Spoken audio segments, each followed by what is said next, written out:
Greetings everyone, Greg here. And in this video, we're going to be looking at some fun visual scripting tools that are now available in Unity.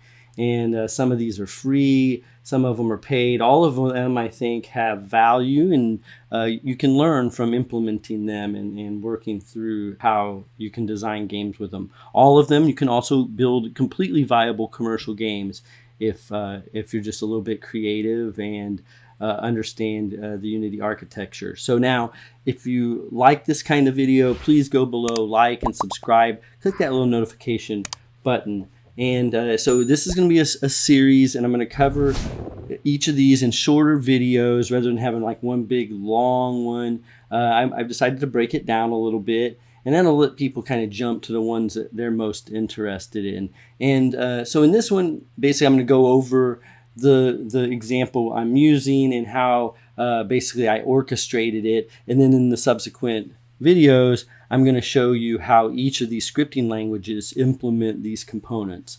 So here basically what I'm doing is using a Flappy Bird type tutorial. Now there's a zillion Flappy Bird tutorials, and really in a simple state from someone building games. If you're new, what we're basically going to do is when you hit the space bar, we're going to make the bird fly, and we're going to do that by pushing some velocity in the upward direction. And so I have a bird flying here, and I have a little African gray bird because I happen to have an African gray parrot myself. She's a real sweet BB.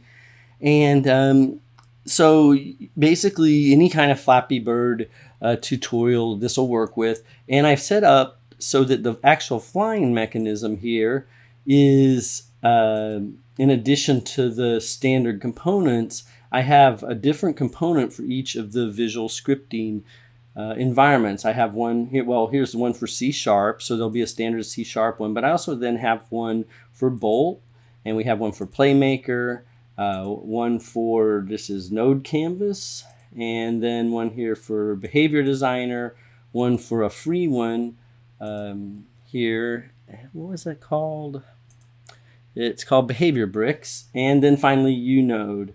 And for most of these, for 5 of them, I have them hooked up so that I can switch between these different components at runtime. And basically, it's the same action of flapping the bird's wings. I'm just swapping out which component is going to be responsible for it. So if I take this off, right now Bolt is this flow machine here, and Bolt is doing the work, and I can actually come here and look at it and see that. And if I then come over here and click Playmaker, now Playmaker is doing the work, and a little bit of work, I can hit this and see now the Playmaker version here, and I can see how it's going.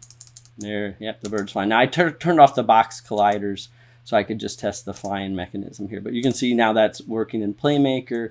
And then finally I can do this Behavior Bricks one. This is actually a free one, and this one will be an interesting video because I had to actually make an extra behavior in it, but it wasn't too hard. And so there's that one as well, and that is using this little visual diagram here. So that's the way theirs works, and so forth. So that's the overview of it. And by going through how each of these are implemented and how you implement the simple mechanism, it's going to teach you how, first of all, how to get components off of game objects and how to implement a Flappy Bird. You're definitely going to understand that mechanism by going through the series. But more importantly, I think you're going to understand each of these visual scripting languages, at least the basics of how to integrate it and get it to do things in the game, and how its looping works or its event systems work.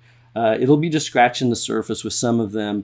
But if you like this, please like, subscribe, and I can't wait in the next video to start kind of breaking it down and showing you how you can build this little Flappy game thing in basically 6 different scripting languages, and really do them all within 45 minutes and learn a great deal about Unity and what's available. So thanks for watching.